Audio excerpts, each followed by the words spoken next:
All right, everyone. We're almost losing track of episodes now. We are on episode 12 of the Conquer the Mind podcast. Because if you know me by now, you know I'm a big fan. If you can conquer the mind, you can really conquer anything in this world.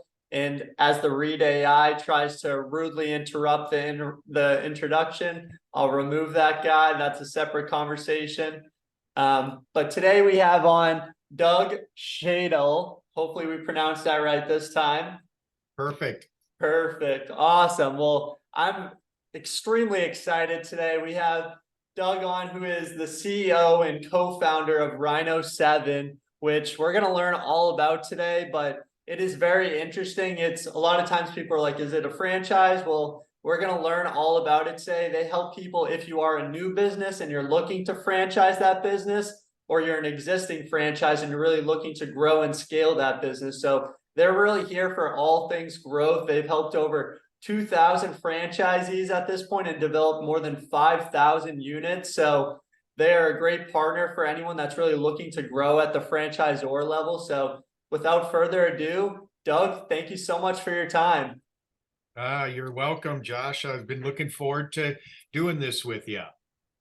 Well, thank you so much. And although it won't be posted this week, it is the day before Thanksgiving. So we're kind of just joking how everything is very fast and furious, but this will be posted somewhere around the holiday season as well in December. So either way, happy holidays to everyone out there. So as you know, with the podcast at this point, really one of the goals is to explore different perspectives of really people that have accomplished so much success and understanding for people, especially, graduating from college, that, it didn't all just happen at once. You probably didn't have the idea that you were going to be the CEO and co-founder of Rhino 7, when you're 18 years old or something like that. So I like to help people kind of better understand the journey to where you got today. So especially when you're in college, I understand you graduated from Western Carolina University. So could you walk us through what it was like kind of growing up for you in college? What was kind of the path? Was it always a business path for you? What was kind of the direction in college? Josh, that's actually a really good question. And I haven't thought about it for a long time, but I actually went to college to be an engineer.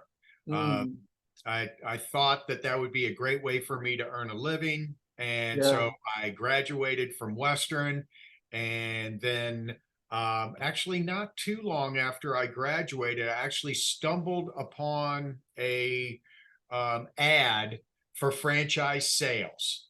And I didn't really know much about it, but I was looking, right? So I was responding to everything. So Yeah. went to an interview, and came out of that interview, and they're like, man, we think you'd be great at franchise sales for us.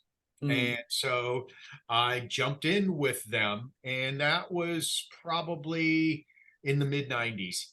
mm, And I spent the 90s in marketing type franchises, hotel franchising. And by the late 90s, I really felt that franchise development and sales could be done better, at least from what I had been using from the companies I was with. And so yeah. that was a big catalyst for my partner John Cohen and I to start Rhino 7 franchise development company in '99. And Wow. so it's been a while, right, Mm. since we got that thing launched. We were young and ready to roll, that's for sure, back then. No, that's really powerful. And one of the constant themes of we're kind of learning of all these successful people, especially in college, is you responded to all the ads and you just kept taking action. Like you didn't really know what the opportunity was, but you just kept planting these seeds by taking action that eventually it got that yes opportunity. Did you have kind of family background that were entrepreneurs that were in business? Was there any draw specifically to franchising? Did you have any kind of other offers that you were kind of considering at the time? I know the joke is that everyone falls into franchising, so it's kind of interesting that you just saw an ad and just fell into it. Well, when I graduated, I was open, and I got through college, and wasn't 100% sure that Mm, engineering was going to be for me, but I got it done, and so I was just applying. And yeah, like you said, I was applying to about anything that looked good, yeah, right? plus I was practicing, right? I was like, I'll go in and do these interviews and that'll make me better at other interviews. And that's just Yeah. kind of really the way it came to be. I think I was really fortunate to go on that interview that day because I don't think I would have gotten into franchising, right? Mm, And I think back in those days that most people that got into franchising stumbled into it, yeah. right? Today that's changed quite a bit. Like my son Joe works with us here at Rhino 7. He Yeah. graduated 4 years ago. He went to college to be in this industry. He's an entrepreneurship major, It's been awesome. interning with us forever. So it's different, Mm, right? Now the industry is bigger, more visible, more and more people are in it. And I think there's a lot of interest in it mm. for sure. Yeah, 100%. And it's just so interesting. All the families in franchising is just so awesome to me, especially kind of growing up. I feel like I always watched the show Bar Rescue with John Taffer, and it was always like families running bars, and it was just such a mess and disaster and chaos everywhere. But in franchising, you have all these families that are living these successful stories, creating these generational wealth opportunities. And similar to your son, my father kind of introduced me to franchising, and especially it's so beneficial when you're introduced at an early age growing up, starting to see how money works on both ends, starting to see how business entrepreneurship works. So that's amazing that he actually went to college with that in mind. So I just wanted to bring that up. So kind of going back, I think this is super interesting. You're in franchising literally in the mid 90s. Mhm. What does the franchising landscape look like? Today there's thousands and thousands of opportunities. Were there still thousands and thousands of opportunities? And what were you kind of seeing that you thought, I could kind of do something a little bit differently here? No, it was definitely smaller, right? Yeah. There wasn't the franchise industry now has a subsection in the industry that's designed to turn independent businesses into franchises. And Mm, so that sector within franchising has really grown franchising as a whole. There's a lot of people that really probably never considered franchising their business until they were contacted and told they could, right? right. And so, that creates a lot of emerging brands. That's for sure. But in back when I first started, the hotel sector was kind of the top. That's Yeah. where you really wanted to try to get to.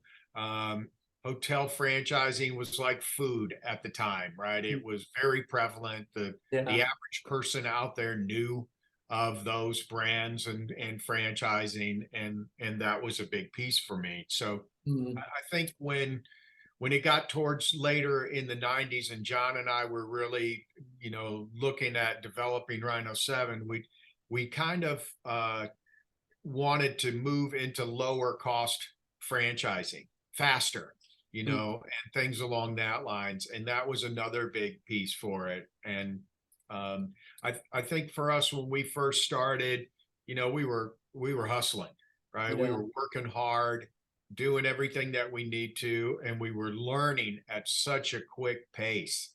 Uh, Mm, I had some people in the brands that I worked with in the 90s, especially some vice presidents of franchise sales that were very good at teaching me the core of franchise growth.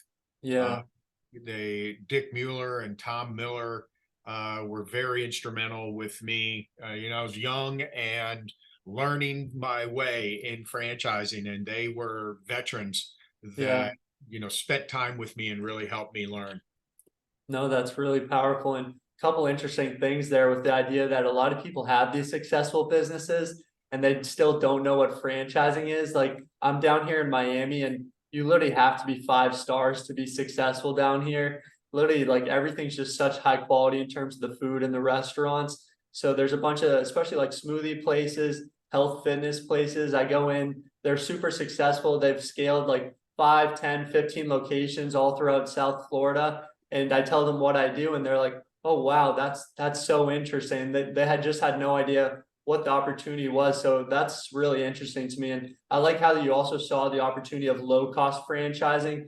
literally back in the 90s, because everyone today still thinks of, the McDonald's, the Subway, all these super high investment franchises. And that's why I think a lot of people get scared away, whereas these home service opportunities really give an opportunity for everyone. So one thing that I'm kind of curious right before we dive into Rhino 7, so you went through a couple different positions, it sounds like, you and your partner, John Cohen, as well. What was kind of like the process like? So I think a lot of people my age, they're applying the jobs and they think that one job has to last them 40 years.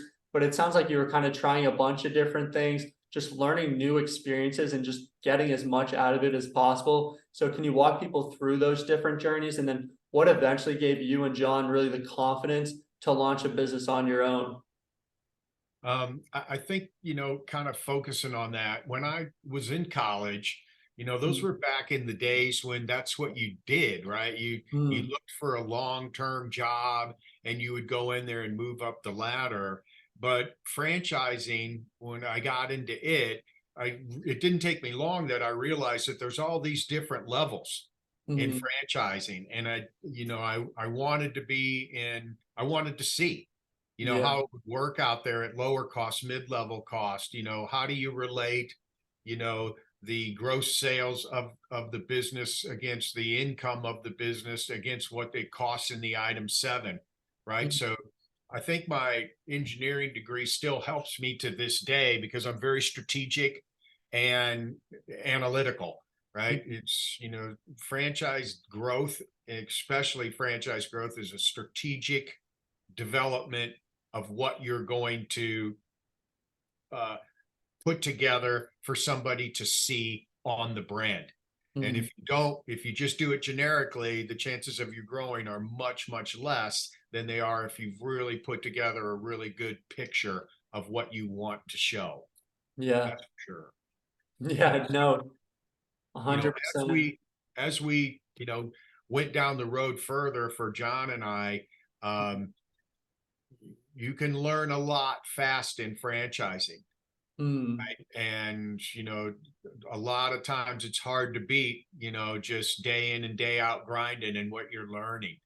uh, mm, and I think for us, because we've been in so many varieties of different, not only brands but different types of industries across the board, and all the different types of franchise systems that you could put together, especially, you got area developer, regional developer, master, multi-unit, you got all these different things, and we've done them all. So yeah. it's easier for us to recognize what brands fit what type of strategy best. Yeah. No, I think that's all super exciting. And you're talking about all these words that some viewers might not know, with the item 17, area developer, master developer. So I definitely want to dive into all that. So I think just to start from your perspective, you're the CEO, you're the co-founder. What's kind of we'll dive into the specifics, but what's a high level of what Rhino 7's doing? And, it started back in 1999. What's kind of the overall mission of Rhino 7? Well, obviously we've grown and Yeah. transformed as we've grown. So back in 99, we were primarily what's called now an FSO, a franchise sales organization. Mm, Uh, we're really not an FSO. That is a piece of what we do. We're really a full service franchisor development firm. So we help small, medium, and large franchisors grow. In other words, find franchisees. We find them, we take them through the investigation, the franchisor approves them, and we add them to their system. mm, We also help businesses that are not franchised, that have the nice pieces that could come together, yeah, especially financially, with yeah, their financial performance. mm, And then we'll turn them into a franchise. And then we can wrap around systems, policies, procedures, labor that make them a very strong franchisor, much stronger than they are in years in reality, right? yeah, Because you know what, the old saying, you don't know what you don't know, right? mm, And so when Rhino 7 enters a new industry with a franchisor, um, you know, we don't know that industry. We know the franchise side of it, and yeah, vice versa. So what happens is we spend months learning the industry from the franchisor. Let's say it's in mobile pet grooming, right? Yeah. We do a crash course, build the systems, how the educational process will work, learn the system from the inside out, and then we can go and put together a sales solution for people to be able to learn it. At the same time, if that's an emerging brand or a new system that doesn't know franchising, we're doing the same with them. We're Yeah. helping them understand franchising, how it works, what the responsibilities are, the staff that they need to have, who Mm, they need to get before they ever start, all the yeah. different pieces of the pie. So it actually works out fantastic because we kind Yeah. of get the best of both worlds.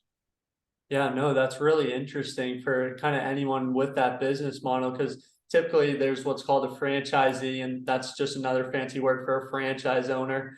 Then you have a franchisor, who's the person, awarding these franchises, person that really holds those keys. And then there's kind of Rhino 7 on that franchisor side, adding that additional layer of support to really allow people to kind of thrive in their current position, if that makes sense. What you had said. You're back now. Up, I'm back. We had our second Oh, technical difficulty of the podcast, but I think we're back. You can hear me? yeah, you're back now. Oh, you can hear me? Testing, testing. Um, all right, folks, we're going through a little bit of technical difficulties here, but we will be back shortly.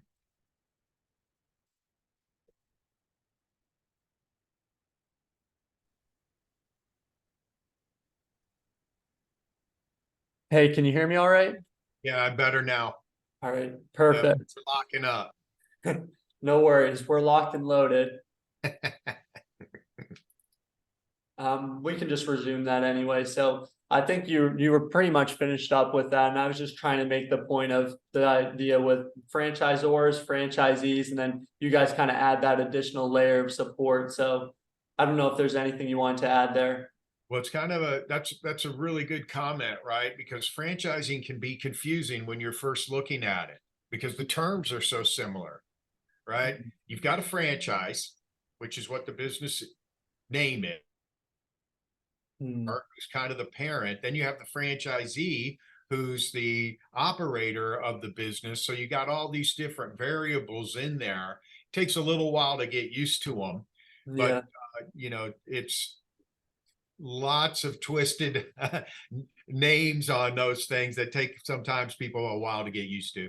Yeah, no, it's super helpful. And I think it's just helpful for us to kind of break it down for a lot of people. I think that's like the worst thing any industry does, is like they make all this fancy lingo that kind of scares everyone else away. And, finance, insurance, they love doing that more than anyone. Um, but I think this is a good point. We kind of were talking about the idea of all these emerging brands. I talked to a lot of businesses down in South Florida, and they don't even really know what franchising is. So it can be a scary idea. I was just at a barber shop today, and they have 25 locations just in South Florida, and they don't even know what franchising is. And it just aligns so well with what they're currently doing. They've already built a successful model in that location. So say someone, they have that successful business, they're interested in franchising. It seems like it really does seem like super overwhelming going about franchising, putting all these systems, these resources in place. What happens? They make that initial call to Rhino 7. Then what does that process look like? So it's actually the example that you gave is fantastic, right? So when somebody reaches out to us, the first thing we're going to do is really just have an hour-long conversation to get to Mm, know each other, to get to know our businesses together. And then that really helps me figure out what their business would cost, what their item 7 total investment would be, yeah. how the factors of royalty and brand development fund could work in it. And it helps me get a feel for what their financial performance is. Mm, So that's the first real stage. And then I can tell, right, pretty yeah. quickly whether that could be something that could be a franchise that could come together relatively quickly and launch, or if it just may be too soon, Mm, right? There's a lot of really great businesses out there that are early in their stage of growth. And when you factor in royalty and brand development fund financially, they wouldn't do as well. So it doesn't Yeah. mean they can't be a franchise. It just may be, Josh, it's too soon. They got to Yeah. get their numbers up a little bit higher so that they can absorb that as a franchise system. And Huh. that's really the first stages. Yeah. Then what with somebody that's got multi-unit, especially something as big as that, which is very rare for me to see, but let's say they got 3 or 4, Yeah. right? Then they have had the opportunity to go test their system, Mm. tweak their marketing, right? And every time they do that, they're probably getting better and better at it and shrinking the time to positive cash flow on each unit. If they've done that, not only in the market where they're at, but in other markets throughout the country, now they've really got something, Mm. right? Because they've really learned how to go do what they need to do in other markets. So they're practically a franchise already, Yeah. depending on what their numbers would be. And then they just need to integrate some staff that comes from the franchise world. Mm. So a lot of times brands think that they can take all their existing team and just go grow franchising. Right. And that's really doesn't work very well because everybody on that team was industry specific, not Mm. franchising specific. So they Yeah. don't know what they don't know, Mm. right? So they don't know what they would need to put in place for a franchisee and all the different things that would help. So Right. typically we like a brand to get a VP of operations, someone that comes from the world, get them, the franchise world, done it before, that can come in and build their systems, policies, and procedures really before they even start franchise sales. Yeah. That way, that person knows their industry, has stuff built, got software in place, all the different pieces. So when somebody does come in, they're ready, Mm. right? Not chasing it. So a lot of times emerging brands will go, well, I'll get those people after I've got some franchisees, right? Mhm. Well, by then it's too late, Yeah. right? So the franchisees trying to learn is the guinea pig of Mm. the franchisor. So we really don't want that to happen. Mm. We want Yeah, to put that's those true. people in place. Mm, that makes sense. And one of the things, I guess, as someone they do have that business, maybe they will probably focus maybe on the three units. That probably makes more sense. That's probably more in the real house where that makes more sense to franchise. 25 units is definitely pretty rare. But I Yeah. think one of the concerns for someone, they have kind of a smaller business, culture is always like the number one thing that people talk about, and this idea of scaling, then, oh, but I'm not going to be, working in the business anymore. They're really working on the business. So that can be kind of scary for some people. So can you talk to us a little bit about the idea of ensuring that the culture stays in place at all these other locations? And yeah, I think that's just really important for someone as they're kind of maybe hesitant about scaling that business. I could see, right, Yeah. how that comes up quite a bit, right? So culture really comes from the top down. Hmm. So if the founder CEO of the franchisor is instilling the culture through the system to their employees that are helping franchisees, then the chances of that culture disseminating out to all the franchisees and to their employees is high, right? But it's not a guarantee, right? That's why franchisors need staff. They Hmm. need people that can work with franchisees, be there for them every day, help them strategically plan goals for every week, month, quarter, year, and go visit Yeah. and see how things are going and help train. So, franchisors that dive into those types of things and really do it typically are going to maintain their culture at a much better level. Hmm. Yeah, I think that's super helpful for someone as they're kind of hesitant about that spread of culture and what it'll look like as they do scale that business. And I think another thing as they're starting to think about it, and obviously in franchising, we're very familiar. One of the biggest words is the idea of systems and having Yes. those strong systems in place. And I understand, you have like 20 plus years of experience working in operations and ensuring these systems work in various different industries. One question I would have as you're kind of working with all these new businesses, you're helping them build those systems from the bottom up, really.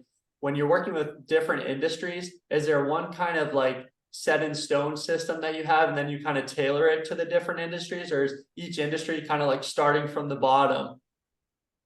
That's a good point, right? So service related businesses have a different strategic setup Mm, than retail or medical do, okay. right? So when we have a medical related business, there's extra things we have to do on the front end.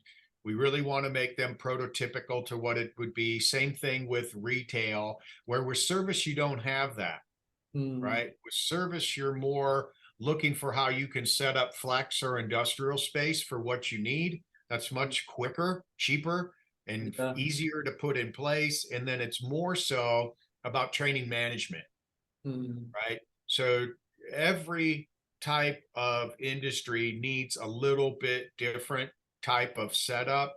mm, Uh, Service is simple, but it may require a general contractor's license. So how are we going to get franchisees to be able to get through learning to get a GC, right? mm, If it doesn't, then it's simpler. Or it could be medical, and we want to be able to bring non-physician owners into the business. And in mm, that case, we have to take care of corporate practice of medicine statutes, right? And how that would work. So there's homework that needs to be done on everything up front just to make sure you're prepared.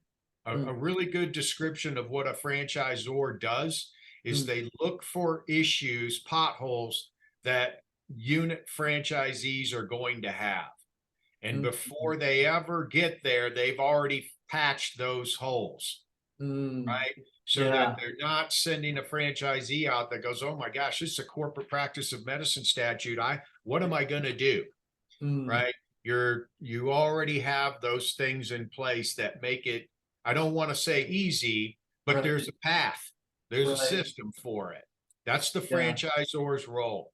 So you were talking earlier about how do I maintain my culture? I Mm, maintain my culture by giving the franchisee what they need before they know they're going to need it, mm, right? And then the franchisee will follow the system, because as a founder, I'm not going to be able to determine whether that cashier at the mm. cookie shop is implementing what I want them to say. I got to trust the Right. system is making that possible. Right. I think you brought up some really good points there. And I think that's a big thing, especially people in corporate America. They have this, I think, a big misconception where you can kind of just throw money at something and start to make, $500,000 every year. And, if that were the case, franchises aren't looking for people's money. They're looking for partners to really grow and scale a business with. And, if everyone already had those resources, they wouldn't be looking for franchisees to continue to grow and scale that business. So it really is a two-way relationship where the franchisor, they're going to give you the keys to their entire business model, their competitive advantage, their financials. They're going to teach you all the systems, the resources. They've already dealt with those challenges along the years. You've studied all the different industries, so they have that experience. They've dealt with the challenges. And then, an example, Rhino 7 during these tougher economic cycles, it gives a franchise this additional layer of support so that that brand specific franchisors is really focused in on those franchise owners. So it is such a powerful relationship. And one other thing, as we're kind of diving into maybe this emerging brand that's thinking about scaling a business, one big thing that really always comes up is real estate selection. So say someone maybe has a location, maybe in the Northeast, maybe in Boston, in a big city, and they're worried, how will it do maybe in the Midwest, for example, or Los Angeles and all these different markets. How do you help someone kind of walk through that process and understand, because it would be a big investment to start to scale in all these different markets. So how do you help someone start to understand that market territory and the potential success levels? Well, there's two answers to that. One's for the franchisor and one's for the franchisee. So Mm, start with the franchisor. The first thing that has to happen, let's say, like you mentioned, let's say they have let's say they have the founders have units in the Northeast, mm, right? Well, one of the things that needs to happen first is you need to build a very unique prototype for what you're going to need across the country. And then mm, go out and find out what construction costs are per square foot And so that you're getting a very accurate, what's called item 7 in the franchise disclosure document, which is the total investment that someone's going to have broken down into categories so they can see it. Once you have a accurate item 7, because item 7s can be very misleading, right? You can have a business that says on the low end it's 250, on the high end it's $1 million. That's not really a good thing to do, right?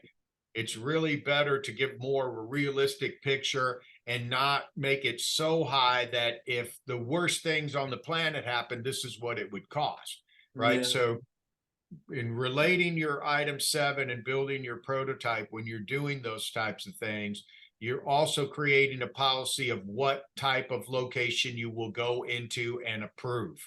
And that's the key, right? Yeah.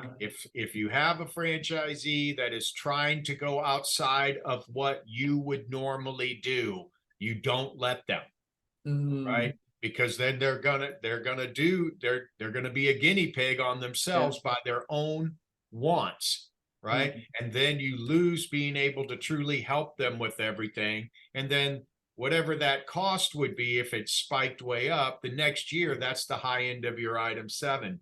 So strategically, you want everybody on a highway.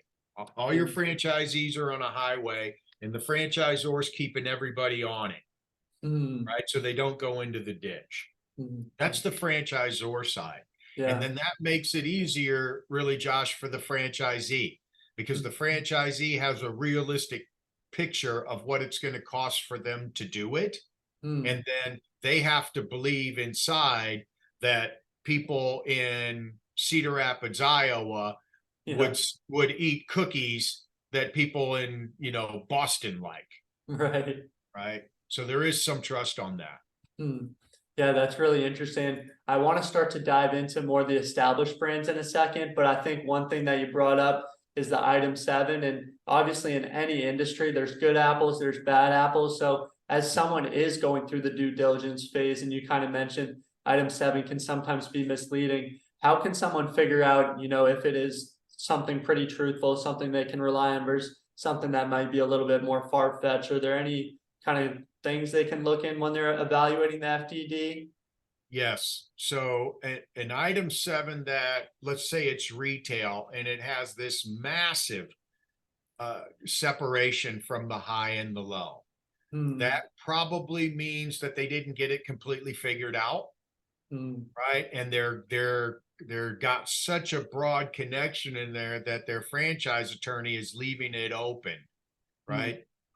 If you've got a little bit narrower, and I don't want to act like a couple 100,000 is a big difference. It's not sometimes in retail or medical, Right. right? It can be in that range depending on whether you're going into a cold dark shell or if you're going into existing space. So there's some variables with that, but usually the franchisor and the attorneys are trying to come up with something very accurate there and not trying to do it. So that is a focus of a lot of effort, let me put it that way, from a franchisor and an attorney. And that's going to be your easiest way. So if you're looking at retail, you're looking at medical, you're going to have to spend a little more time on that. If you're looking at service, it's a lot easier, right? Because you may be looking more at leasing vehicles as your primary cost, not real estate. Yeah, right? It's got a different model. Yeah, thank you, Doug. I think that's super helpful for the listeners as they're kind of going through that education process, whether it's as an emerging brand looking to franchise or a candidate going through that due diligence phase. So now we're going to switch gears a little bit away from the emerging brand. So Rhino 7 also that help establish brands. So franchises, they're well established, they have more than enough units, they've had success, and then they reach out to Rhino 7 to continue to help them grow and scale. And what are some of those kind of reasons why someone may reach out? What are like some common challenges that franchises may be facing in terms of trying to grow their business?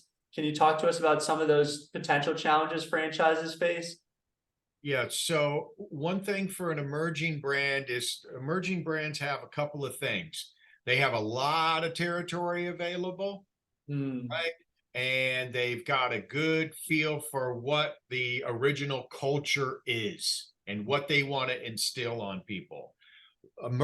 When you're past that and you're an established brand, especially if it's growth that you're looking for, that kind of does this, right? It ebb and flows for you. It's rare that a brand catches on fire and people want to become franchisees and that goes on for eternity, right? That just doesn't typically happen. So when valleys happen, right, it's probably because you were selling a lot, right? And then you brought in a lot of franchisees and you're working hard as a franchisor to make them all successful, and you get a little distracted from franchise sales because you've got others. So when you're an emerging brand, right, you got lots of time to help people. Yeah. Right. And so but you, as it comes in, so that's one of the things that happens quite a bit. Brands cycle up and down, right? And so once they get really feel that they're caught up good with the franchisees and things, they've got that handle, then they can come back and go, we need to get growing again. Yeah. Right. And so that can happen to them. Also, some brands stumble, right? And they make some pivots, and it may not be a stumble. It may be just, hey, we're going to try to add some new product or service here. So we're going to slow down on franchise sales while we go implement this across all existing franchisees. So when you're in a franchise system as a franchisee, it's a wonderful thing because it's a living, breathing system. Right. And so the franchisor is always looking for ways to grow the franchisee bigger, add products, add services, cut costs so that the franchisee can be more profitable. Because if they are, then the franchisee will want to expand. Yeah. It's a lot easier for a franchisor to expand with an existing franchisee than bringing somebody new in. Right. That's the goal of every franchisor, is to have our existing franchisees be bigger. Right. Right. Yeah. No, So that you end up with less franchisees, but a bigger system. Yeah, that's really interesting. And it's awesome how you guys work on both ends and you really have that industry experience on both sides. And I know I've done a couple episodes with the members of Authority Brands, and one of their big mottos is really the responsible growth. And how do you guys manage kind of growth of the franchise owners and bringing on new franchise owners along with the current franchise owners and allowing them to grow and scale a territory? How do you kind of balance that and figure out kind of, it's almost like kind of a balancing scale of the current franchise owners, which is obviously kind of the focus, allow them to grow and scale, and then finding responsible ways to bring on new franchise owners? Well, there's a couple of different pieces with that. First, we really wouldn't develop a brand that didn't have a territory for a franchisee. In other words, what's called an open territory model. Primarily because then every franchisee's lapping over each, it becomes a battle. And I just don't feel comfortable with that. So a territory is going to protect the franchisee and allow them to grow. Right. So how do you do responsible growth? You look at what you've got, and as you're growing, you put people out in front of it. Right. So if I am a moderate growing brand, right, then it's pretty easy for me to add or layer in more support people at a modest pace and do it. Okay. If I'm a rapidly growing brand, then I'm scaling, right? I'm hiring people, getting them trained to get out in front of the franchisees. So if I'm a service related brand, I have to be more proactive, quicker with scaling my internal employees to keep up with my franchise growth because I don't have a built-in buffer. If I'm retail or medical, I've got a built-in buffer. Because somebody becomes a franchisee and then it's going to take them 9 months or so to open, right? Where with service, that could have been 90 days. You see what I mean? So you're always looking. So one of the things that especially emerging brands need to know is they're going to need more money than they think they are to be able to hire people, right? It's kind of amazing to me how many people go, oh, I built this business and I'll just become a franchisor and I really don't need hardly any money to do it, right? They don't really realize that the franchisor is a much bigger, more expensive business to develop out, right? Because ideally, it's way larger, Yeah. way, Yeah. way larger. You You know, brought up so really good points in terms of just thinking about all these different emerging brands and, candidates just thinking differently. A lot of corporate America trying to hedge your risk and whether you want to be all in with that emerging brand or with that well-established brand. And it's cool that you've seen both ends of the stick. And I think one of the biggest lessons in anything in life is find people that have had success in something and start to take advice from them. So I think it's just so powerful. You're an industry veteran in literally all these different industries. You've been, you've looked at FDDs, you've looked at operations, you've done sales, you've seen both ends of the stick. So you can really help people better understand and all these different things with marketing support, real estate selection. I think it's just so powerful that you just add on that additional layer of support. And I think we've kind of touched upon it a little bit, but I just want it to be totally clear. So just between the relationship. So say someone does become a franchise owner, are they interacting with that brand specific franchisors? Are they still interacting with Rhino 7? How do like all the different interactions work? And are the franchisors of, Furryland, for example, are they still interacting with the Rhino 7 franchisors? How does that kind of relationship work? Do they work simultaneously or kind of give people an understanding of how that relationship looks? every brand's slightly different when it comes to Okay. that, right? So with a medical brand, for example, we may be the growth sphere, right? Out looking for franchisees, educating the franchisees. And then when they become the franchise, then we would pick them up, help them find their site, put their lease together, and then we would construction project manage the opening of that for them. Why we're working in tandem with the franchisor so Yeah. that there's a seamless handoff with that. So to the in a perfect world, to the franchisee, it's all a blend, right? We do what we do really well. The franchisor does what they do really well, and it's a combination of things, right? In some brands, we are the franchisor, so there's really nothing different for them. Everything moves through. In other brands, we're a franchise sales organization, and then we help bring them to their point that the franchisor and the potential franchisees coming together, make sure finalizing that they want to approve each other to do it. And then from there, the franchisor picks them up and helps them forever. So we do a lot, Josh, of what the franchisor needs. Yeah. Right? If they need this, and this is going to be something that we could be very beneficial in doing, we do. If they don't need us on that, we don't. Right? So it's different really for every brand where they're at, especially if they've got good capital to do what they need to do, then we're heavy consulting them and saying, listen, here's what's coming for you. And you're going to need this, this, and this, and these pieces, and this software, and all these different things so that you're ahead of where your franchisees are growing. Right. So even if you do all that, right, there's still going to be growing pains because even McDonald's still has growing pains today.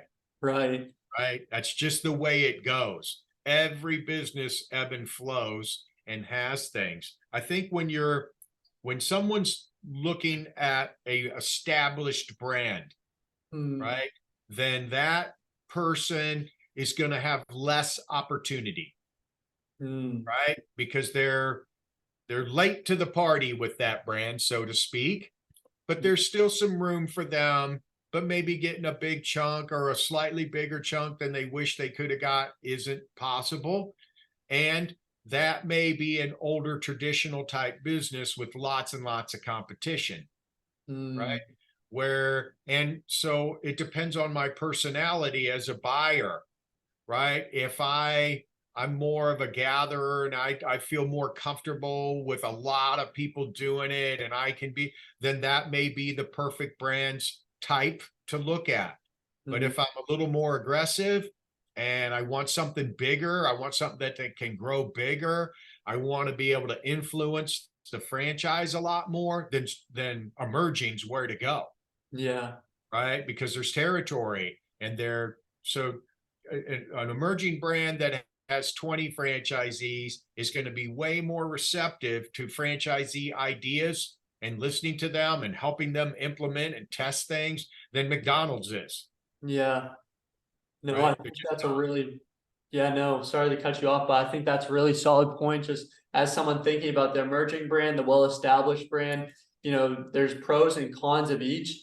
That's why, you have consultants to align what you're looking for, your personality, your overall goals with those different lifestyles. I think, like you said, with the emerging brand, it's a really good point with someone that does want to be more entrepreneurial and really scale a new business, kind of sell a new idea almost. I think that's really, really appealing to someone. Whereas someone maybe in corporate America, 20, 25 years, just trying to kind of leave that 9 to 5, looking to take that control, they may not be looking for that emerging brand. They may want that more well-established brand. So I think that's really powerful. And, I said right before we started recording, I had so many different questions because Rhino 7 does so many different things for so many different people. It really is that full service advisory firm. So one of the things we definitely want to dive into for the listeners is really the idea of the absentee model and kind of the idea of the investor model. So you kind of hinted in the beginning of the episode, just that idea of the area development and the master development. And there's so many different participation types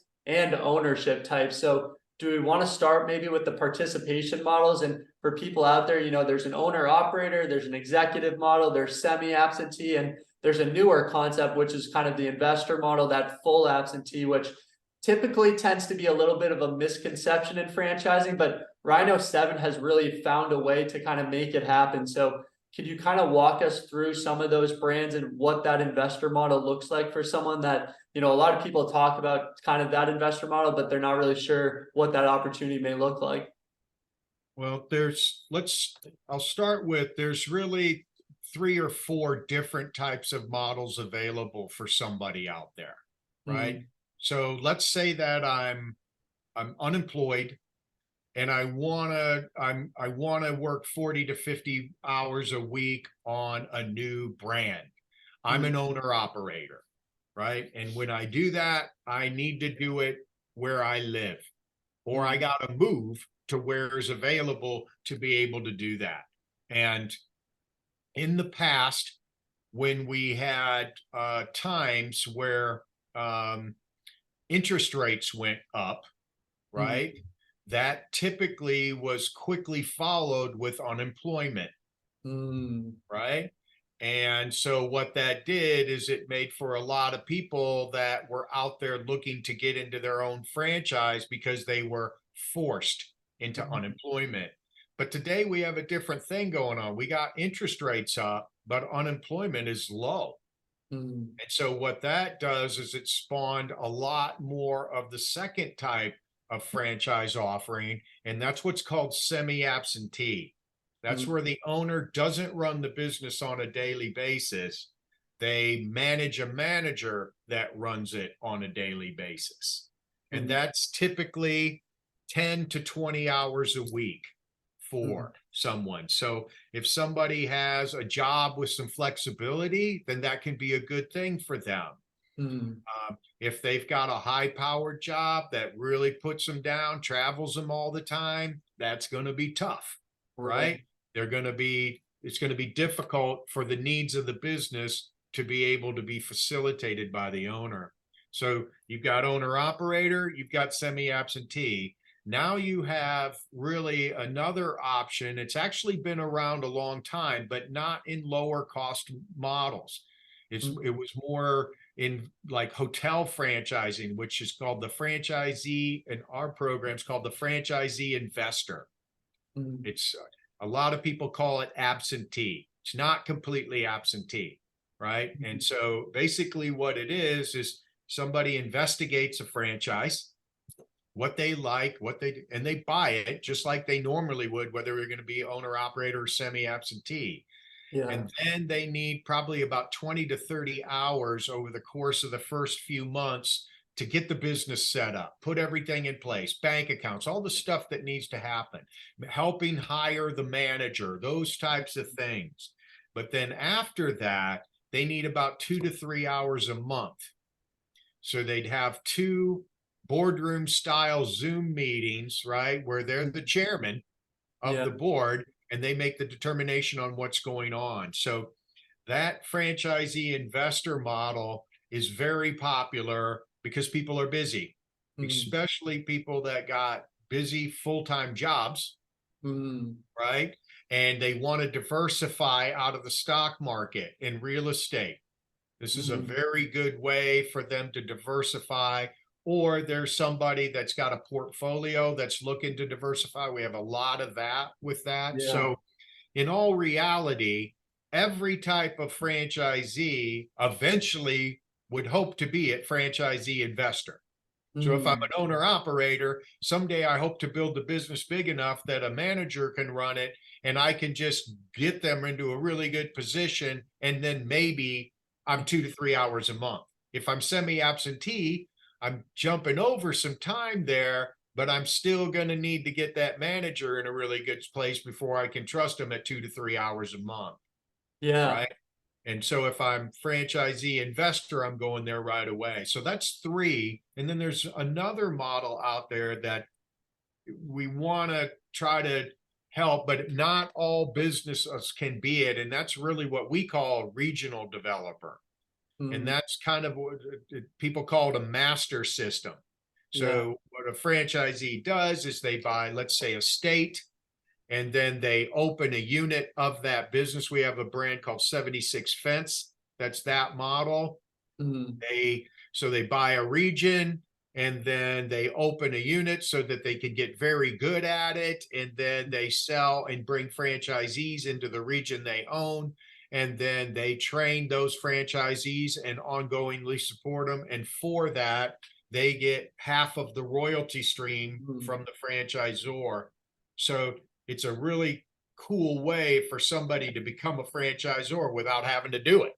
Yeah, I'd say so. You're telling me 20, 30 hours of work, then 2, 3 hours a month, and you can diversify your income with literally a business that provides a value, a good or service to other people that people just continually rely on. So I continually preach this idea of, you can put your money in the stock market, you can give it to a financial advisor who you probably don't even know, not even sure if they have your best interest at heart, into all these different companies. You have no idea what's even happening.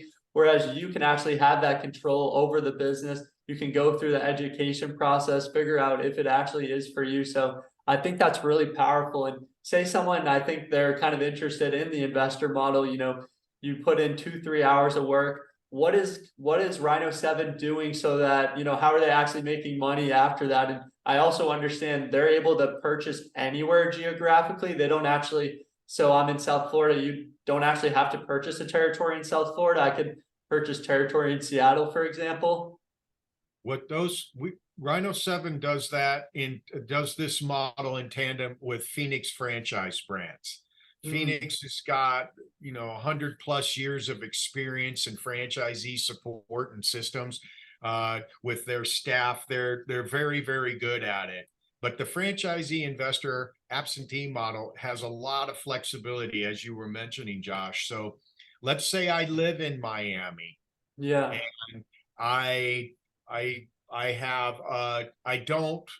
let's say I have a smaller net worth, but I still want to implement this model. Then I can go buy in a smaller market because I don't run it. Right? I'm running it at the high end, but I'm not running it in boots on the ground. So what those models have a tendency to do is conform way better to the franchisee's net worth and investment opportunity than brands that don't, right? So let's say that someone's looking at a brand for Miami, but that brand's in that market is X dollars, and that's going to be a big strain on them, Right. right? So what they're trying to do is conform to the brand, Mm, right? Where in the franchisee investor model, the brand is conforming to the franchisee financially, mm, right? The other thing that's nice about the franchisee investor models is they have the tendency to be bigger, mm, right? Not all the brands are what's called true area developer, where the franchisee owns and operates an entire market, right? mm, But most are. And so they're designed for the franchisee to get very large over time because they don't have any other franchisees in the market that they're operating. And mm, that gives the brand the ability to be big, the mm, franchisee the ability to be big, right? So mm, no matter whether you're owner operator, semi absentee, or you're a franchisee investor, it still takes time to get the business going, right? So one of the things that sometimes people can have a fallacy on, right, is that if I buy a franchise in a few months, I'll be making all kinds of money, mm, right? What we want people to understand is that franchising is not a jump over development of a business. It still mm. has to be developed. People still need to know it exists. All the stuff that you need to do in a business. So what Yeah. we want people to understand is your first year is a development year. You're getting your feet underneath of you, whether it's any type of model you chose, and you're starting to get yourself going really good.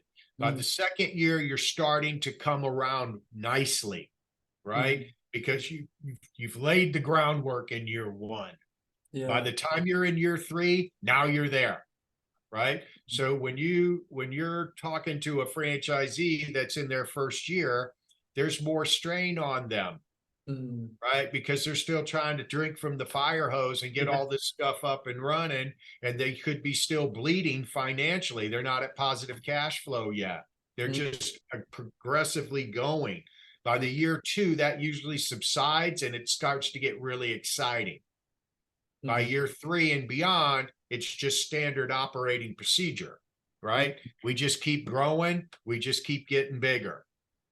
And mm. that's really any franchise that's out there. Yeah, no, that's really powerful. One with the financials, I know as our time's really wrapping down, I always say kind of like a realtor of franchising, where just kind of aligning your financial goals with those opportunities. And, you can't look at, a $10 million house if you have, $10,000 in the bank. So trying to figure out those opportunities that align with you, that'll set you up for success. Because as you said, most businesses, you're not going to be cash flow positive on day one. If it were that easy, I think everyone would be doing it at this point. So I think the way to really phrase it for me is, what do you want your life to look like in that 3 to 5 year time span? It's often 6 to 24 months where you're putting in the ramp up of the business so that you can live that life on your own terms. So I think that's really powerful. And one final question, or maybe two final questions, if we can squeeze it in. But one thing, as you mentioned, kind of going big, getting big. One of the things I hear often in the franchising world is kind of 100 units is kind of that magic number to kind of see, which direction it's going to go. Once it's at 100, it's pretty fair to say it's pretty successful model and will be long term. But what do you feel, because you deal with emerging brands and well-established brands, is there a point where you're like, you feel comfortable with that brand? You're like, yeah, this can, scale in all these other markets. This has kind of hit that magic number to a point where, you can kind of focus in on another brand. Well, I one of the things, so 100's kind of that magic number because it's big, right?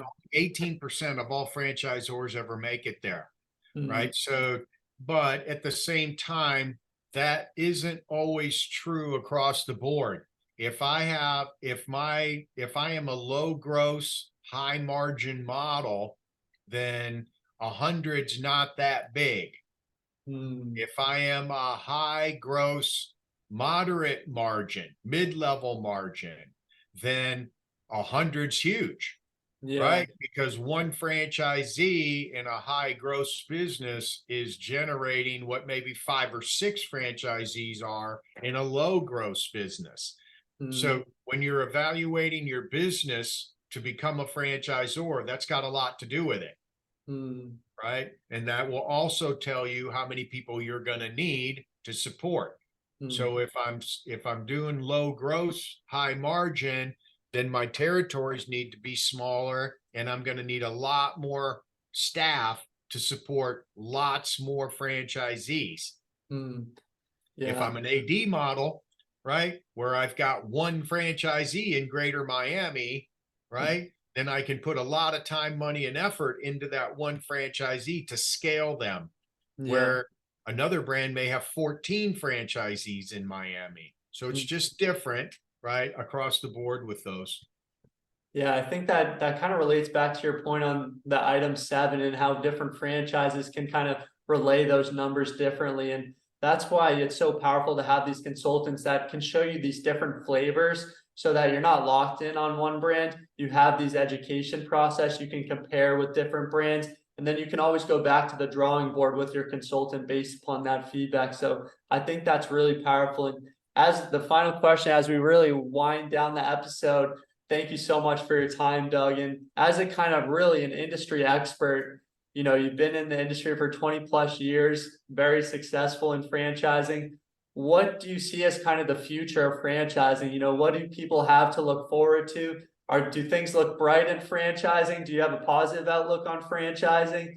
Because it's obviously changed so much over the years. And as you mentioned, you know, your son's getting into it, I'm getting into it. So these new generations are getting into franchising, which is really powerful. So what's kind of your overall take on franchising? Well, I'd say franchising right now is probably better than I've ever seen it. So Hmm. things that you really wouldn't think much about that are having such a positive effect on franchising are staggering. Technology, right? Hmm. Technology is making things so much better and faster and easier to focus on other things. I'll give you an example. Years and years and years ago, when your software, right, needed to be updated, right, somebody had to send you a disk and somebody had to load it in and see if it would happen. So a franchisor that had 150 franchisees, something like that, could take months and months and months to go through, right? Today, that all happens while we sleep, Yeah. right? No one is even focused on it, right? The systems are managing it. So things like that are great for franchising. And we're cycling right now in service, Hmm. right? And so that dings food and fitness right now, Hmm. right? So, but that's changing, right? Food and fitness are coming back, Hmm. right? They're getting back to their norm. So you have different cycles that happen through different things. And society in general, we're a service society now. Hmm. Like, pet waste disposal, Yeah. right? It's big now because people don't want to pick up poop in their yard with their dog, right? Yeah. So those types of things breed life into great brands. Yeah. Um, just little things like that. COVID has had such a positive effect on franchising, positive, Yeah. right? Because it escalated service, Hmm. Yeah. right? So things that you would think were a negative were a positive. Mm. Yeah, I think that's really interesting. Just as trends come in, you know, it creates more opportunities for these other businesses. And as you mentioned with dog waste, I think that's just a really interesting trend, especially, you know, people just starting to willing to kind of invest a little bit more money to get some of their time back. You know, people sick of working the same 9 to 5, they're trying to find ways to get some of their time back. And they're willing to invest money into these technology, these software programs to make their life easier, to provide that value. So Doug, we got episode 12 in the books. I greatly appreciate your time sharing your insights, your experiences. You know, I think we really learned there really is a participation type, a model for anyone, whether you know you're an owner operator, that absentee, the semi-absentee, the area developer, the regional developer. Like there's so many different words, lingo, and most people don't even know what any of those are. So totally free. We'll educate you on the process and you can at least make that educated decision. So Doug, I appreciate you sharing your thoughts, your insights, your experiences. I think the viewers will learn a lot today. Well, thank you, Josh. It's been a pleasure. Have a great day. Thank you. Happy holidays, everyone.